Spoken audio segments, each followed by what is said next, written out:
महात्मा गांधी। श्री सत्यकाम विद्यालंकार। अपने जीवन के कष्टों को झेलने पर भी सत्य, अहिंसा, कर्तव्य आदि के पथ से विचलित न होकर शांति का उपदेश देने वाले राष्ट्रपिता महात्मा गांधी जी का संक्षिप्त परिचय पाना इस पाठ का आशय है। एक विशाल काया मूर्ति की तरह बापू भारत के इतिहास की आधी शताब्दी में पांव फैलाए खड़े हैं।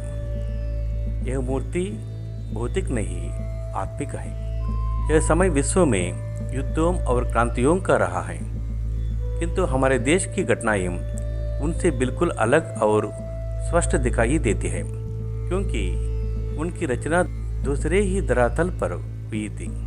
इस युग में भारत के विषय में केवल यही आश्चर्य की बात नहीं थी कि सारे देश ने दुनिया के रास्ते से अलग चलकर सबसे भिन्न और ऊंचे स्तर पर काम किया, बल्कि यह भी कि इतने लंबे समय तक किया। यह एक चमत्कार से कम नहीं था। इस चमत्कार के रहस्य को तब तक कोई नहीं समझ सकता जब तक हम उस महान पुरुष के चमत्कारी जीवन पर दृष्टि नहीं डालते, जिसने अपने हाथों इस युग को बनाया था। यही महापुरुष महात्मा गांधी थे। उनके कठिन कार्यों, संघर्षों, विषम साहसों से परिपूर्ण दीर्घ जीवन में कोई भी ऐसा स्वर नहीं निकला जो बेसुरा लगे। उनके समस्त विविध प्रवृत्तियों में आश्चर्यजनक एक रास्ता भरी थी, जिसमें उनके मुख से निकला हुआ प्रत्येक शब्द और उनका प्रत्येक कार्य ठीक प्रकार से सज जाता था। इस प्रकार बिना जाने ही वे पूर्ण कलाकार बन गए थे, क्योंकि उन्होंने जीने की कला का अभ्यास किया था। यह कला दुनिया के जीवन की कला से सर्वदा भिन्न थी, फिर भी दुनिया उन्हें मानती थी। जैसे जैसे वृद्ध होते गए, उनका शरीर उनके भीतर की शक्तिशाली आत्मा का वाहन मात्र दिखाई देने लगा। उनकी बात सुनते हुए या उन्हें देखते हुए लोग उनके बाह्य शरीर को देखने ही भूल जाते थे। इसलिए जहाँ वे बैठते थे वो स्थान मंदिर के समान पवित्र बन जाता था, और जहाँ वे चलते थे वो मार्ग पूजा की जगह बन जाता था। वे उद्गार हैं जो पंडित नेहरू ने गांधी जी की मृत्यु के बाद उनके प्रति व्यक्त किए थे।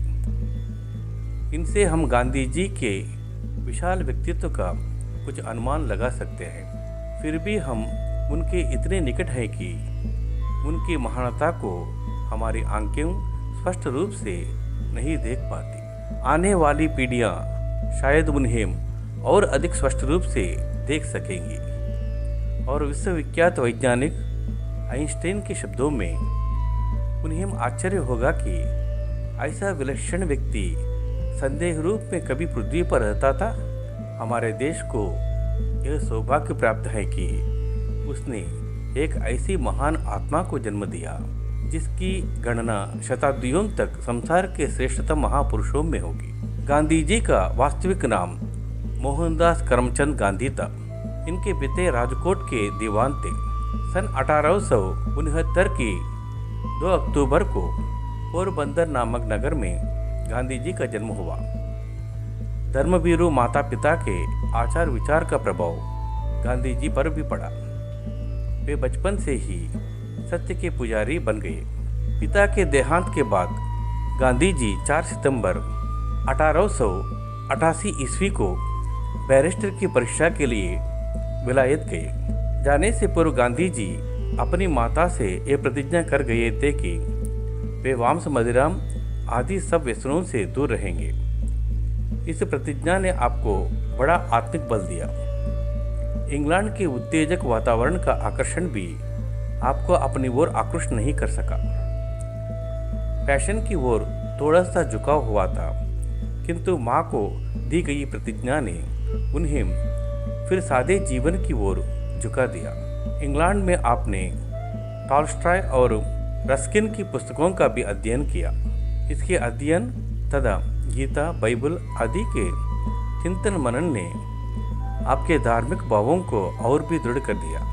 3 साल की पढ़ाई के बाद सन 1891 में गांधी जी बैरिस्टर बनकर भारत वापस आ गए और राजकोट में वकालत शुरू कर दी। यहाँ वकालत कर ही रहे थे कि पोरबंदर की एक बड़ी व्यापारी संस्था अब्दुल्ला एंड कंपनी के मुकदमे की पैरवी के लिए आपको दक्षिण अफ्रीका जाना पड़ा। दक्षिण अफ्रीका से ही गांधी जी का वास्तविक जीवन शुरू होता है। जब तक जो संस्कार उनके मन में थे, उनकी परीक्षा का समय आ गया। दक्षिण अफ्रीका में उन दिनों भारतीयों के साथ बड़ा बुरा व्यवहार किया जाता था। आपका मन इस व्यवहार से विद्रोही हो उठा। अदालत में जब आप अपने केस की पैरवी करने गए तो जज ने आपसे पगड़ी उतारने को कहा। आपने इसे अपना अपमान समझा और आप बिना पगड़ी उतारे बाहर चले गए। यह घटना अखबारों में छपी। दक्षिण अफ्रीका के सब भारतीयों का ध्यान आपकी ओर खिंच गए। इसके कुछ दिनों के बाद एक और घटना हो गई। आप रेलगाड़ी के प्रथम दर्जे के डिब्बे में यात्रा कर रहे थे। आपको उतारना चाहा। आपने उसे टिकट दिखाया। अंग्रेज ने टिकट की परवाह किए बिना उन्हें धकेल कर नीचे उतार दिया। वहां अंग्रेजों द्वारा उनका कई बार अपमान हुआ।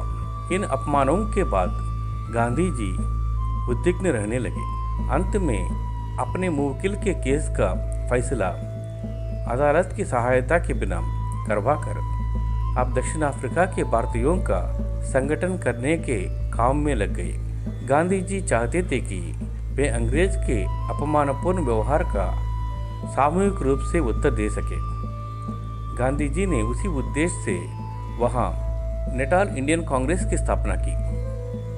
इस संस्था द्वारा वहां के भारतीयों ने आत्मसम्मान का पाठ सीखा।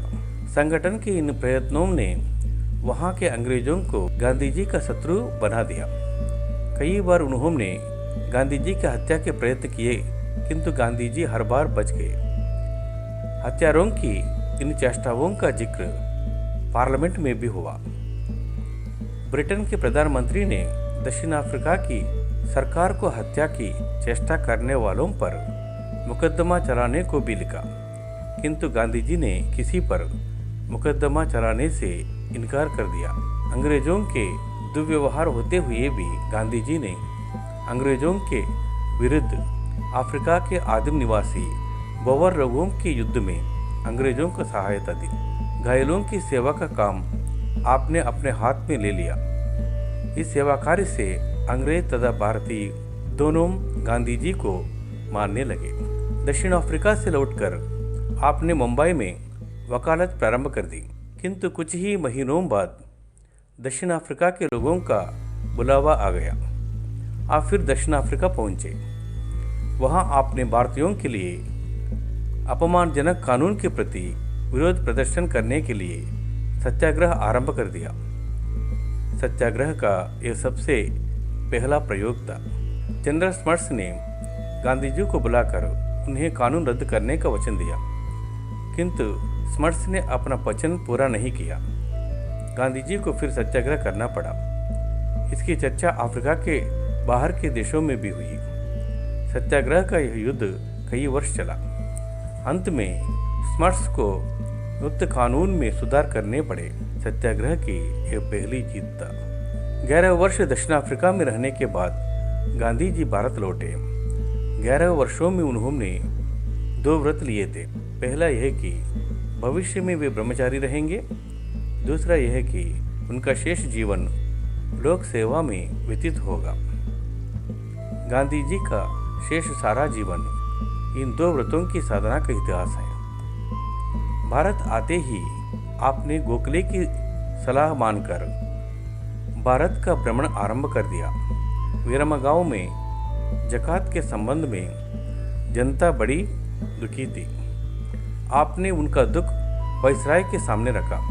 वायसराय ने इन शिकायतों पर उचित ध्यान दिया। इससे काठियावाड़ तथा भारत की जनता आपकी ओर आकृष्ट हुई। वर्ष भर देश का दौरान करने के बाद आप अहमदाबाद लौट आए। यहाँ आकर आपने साबरमती नदी के किनारे सत्याग्रह आश्रम की नींव रखी, किंतु देश के दुखी किसानों की पुकार ने आपको चैन से नहीं बैठने दिया।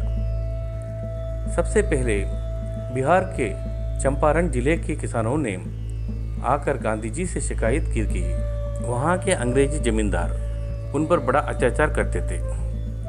आपने स्वयं चंपारण जाकर जांच की और किसानों की शिकायतें सरकार के सामने रखी। पहले तो सरकार ने ध्यान नहीं दिया, किंतु जब सत्याग्रहियों के जत्थे जेलों में भरने लगे तो सरकार को गांधी जी के सुझाव मानने पड़े। इस विजय ने गांधी जी का यश देश भर में फैला दिया। चंपारण से आपको अहमदाबाद की मिलों के मालिकों व मजदूरों का झगड़ा निपटने के लिए आना पड़ा। आपने मिल मालिकों को समझाने का बहुत प्रयत्न किया, किंतु वे नहीं माने। तब आपने मजदूरों को हड़ताल करने की सलाह दी। हड़ताल का आंदोलन कुछ मंद हो गया तो आपने उपवास की घोषणा की। यह आपके जीवन का पहला सार्वजनिक उपवास था। 3 दिन के उपवास के बाद ही मिल मालिकों ने मजदूरों से समझौता कर लिया। सन 1914 में जब पहला महायुद्ध आरंभ हुआ तो गांधी जी ने धन और जन से अंग्रेजों की सहायता की। उस समय आपको अंग्रेजों की सच्चाई में विश्वास था। अंग्रेजों ने युद्ध में विजयी होने के बाद भारत को स्वतंत्रता देने का वचन दिया था, किंतु युद्ध समाप्त होने पर भारत को स्वतंत्रता के स्थान पर दमनकारी रॉलेट एक्ट का कानून भेंट किया गया। अंग्रेजों की इस कृतज्ञता पर आपको बड़ा दुख हुआ। रॉलेट एक्ट के विरोध में असहयोग और सत्याग्रह करने का निश्चय किया। 30 मार्च सन 1919 से यह आंदोलन शुरू हो गया।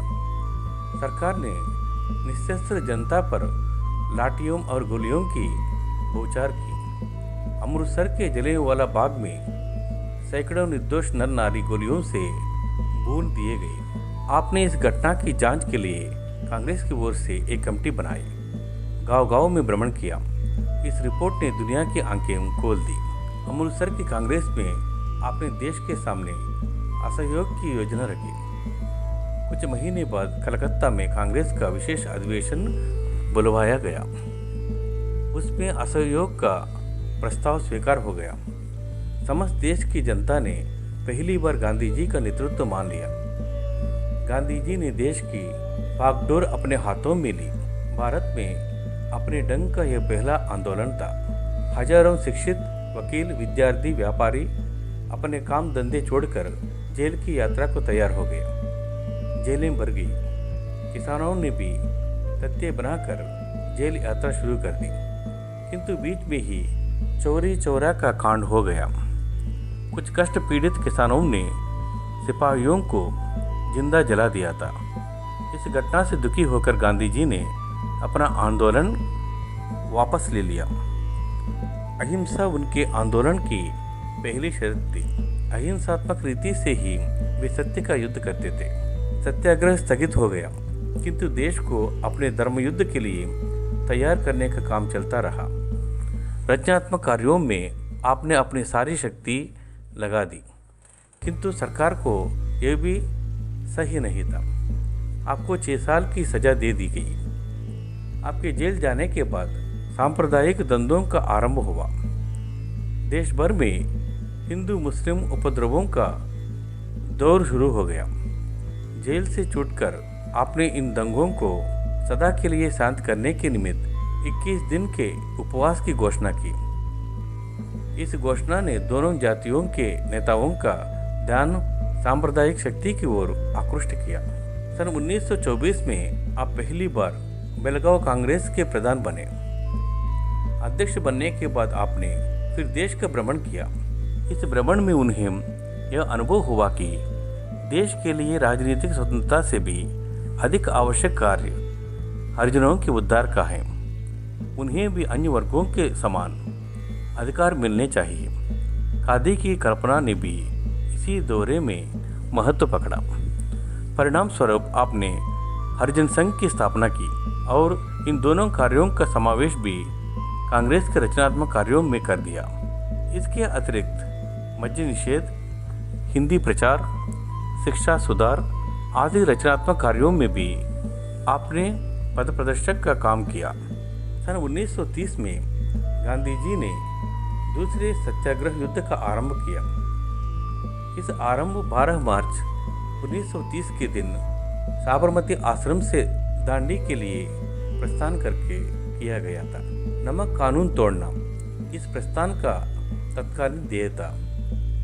6 अप्रैल को गांधी जी ने दंडी पहुंचकर स्वयं नमक तैयार किया। अगले ही दिन सरकार ने आपको गिरफ्तार कर लिया।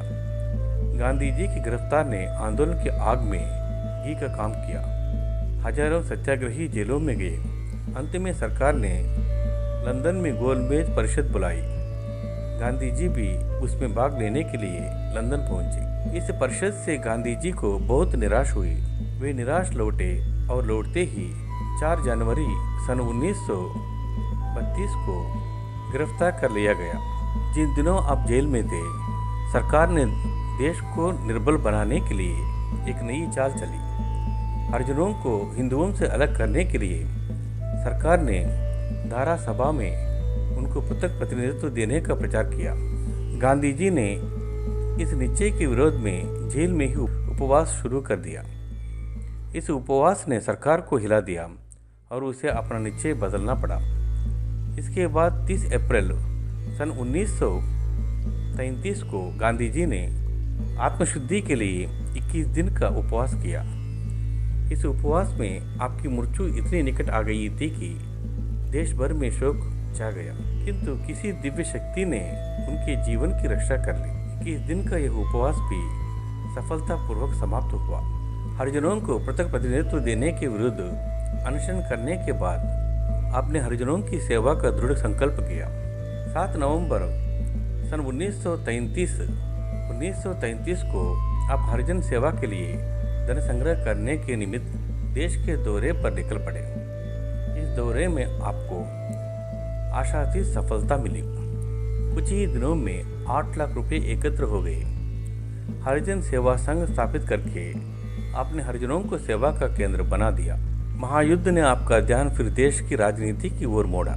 भारत की जनता से बिना पूछे भारत सरकार ने विश्व युद्ध में जब जर्मनी के विरुद्ध युद्ध की घोषणा कर दी, तो आपने सरकार के इस कार्य को भारतीय जनता और जनता के चुने हुए प्रतिनिधियों का अपमान समझा। इस अपमान का प्रतिकार यही था कि कांग्रेस के मंत्री और व्यवस्थापिका सभाओं के सदस्य अपने पदों से इस्तीफे दे दें। इस्तीफे दे दिए गए। महात्मा जी ने फिर पूर्ण स्वतंत्रता की मांग पेश की।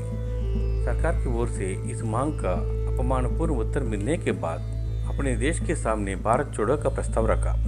9 अगस्त सन 1942 के ऐतिहासिक दिन वो प्रस्ताव पास हो गया।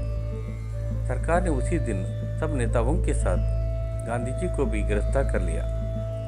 जेल में आपको अनेक कष्ट सहने पड़े। जेल यात्रा के प्रथम सप्ताह में ही श्री महादेवी देसाई के स्वर्गवास और कुछ महीने बाद कस्तूरबा की विदाई ने आपको दुखी कर दिया। आपका स्वास्थ्य भी बहुत गिर गया। सन 1944 के मई महीने में सरकार ने आपको मुक्त कर दिया। जेल से छूटने के बाद आपने मुस्लिम लीग के नेता मोहम्मद अली जिन्ना से मिलकर देश को अविभक्त रखने का यत्न किया, किंतु जिन्ना अपनी जिद पर अड़े रहे। 15 अगस्त 1947 के दिन जब भारत के शहरों की अट्टालिकाएं अगणित दीपों से जगमगा रही थी, भारत का भाग्य निर्माता बंगाल में हिंदू मुस्लिम दुखी जनों के साथ आंसू बहा रहा था। वहां से दिल्ली की आग को बुझाने के लिए आप वहां पहुंचे। प्रतिदिन शाम को प्रार्थना सभा में शांति का उपदेश देते रहे। रक्तपात शांत न हुआ तो अपने अनशन व्रत ले लिया। 3-4 दिन के बाद अनशन ने जादू का काम किया। उपद्रव शांत हो गया, किंतु कुछ धर्मांध हिंदू युवकों का खून शांत नहीं हुआ था। उनके मन में यह धारणा समा गई थी कि गांधी जी मुसलमानों का पक्ष लेते हैं, वे युवक गांधी जी के शत्रु हो गए। उनमें से एक युवक नाथूराम गोडसे ने 30 जनवरी सन 1948 की शाम को 6 बजे प्रार्थना सभा में जाकर गांधी जी को रिवॉल्वर की गोलियों का निशाना बना दिया। 3 बार राम राम राम कहने के बाद गांधी जी ने प्राण छोड़ दिए। गांधी जी की देह अग्नि के अर्पण हो गई। गांधी जी की देह अग्नि के अर्पण हो गई, किंतु उनकी आत्मा आज भी भारत का पद प्रदर्शन कर रही है। धन्यवाद।